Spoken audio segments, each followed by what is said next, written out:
Okay, so we are going to continue with the mahogany, and I'm going to use an all over color brush.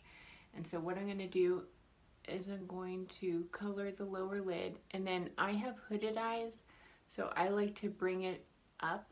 If you don't have hooded eyes, you don't need to do that, but because the upper lid comes down over my lower lid, then I can't see the color of the lower lid, so I bring that lower lid up by coming above the orbital bone, and I'll come up here.